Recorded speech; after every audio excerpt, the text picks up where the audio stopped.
Hello guys and welcome back for another tutorial. Today I will show you how to fill in your Google AdSense tax form as a US resident.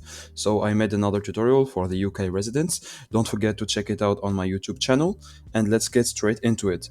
First, go to the Google AdSense webpage and then log into your account and click on Manage Tax Infos. After that, go to Payment Infos, it will take you to this page, and go to Tax Info. Then re-log into your account another time for security purposes, and then you will have this United States tax info panel. So here you will have this question: what type of account is the name of your account? So you have to click on individual, and then here, are you a citizen or resident of the United States? Just click on yes, it's very important, and you will have a W-9 tax form. This is only for the US residents.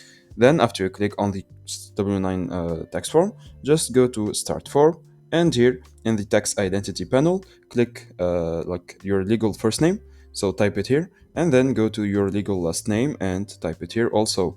After that, go on DBA, doing business as, name or disregarded entity. Just look it up on Google and put in whatever type of corporation your business is, okay? And here for the business entity type, just put individual.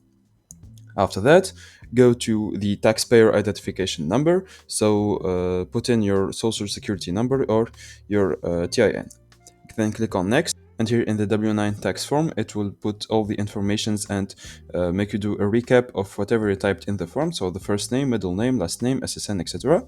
And the address. So you'll have to type your address again. And after that, once you type the address, the city, the state, and the zip code, just click on next. And here you will have the document preview, so you can open it and check it, double check it maybe. And then here just click on I confirm that I have reviewed the generated tax documents, and then click on next. And for the certification, just type your full legal name. This will be your signature and your confirmation that you are agreeing to all the terms and conditions. That's it guys, I hope you enjoyed this tutorial. Don't forget to like and subscribe if it helped you.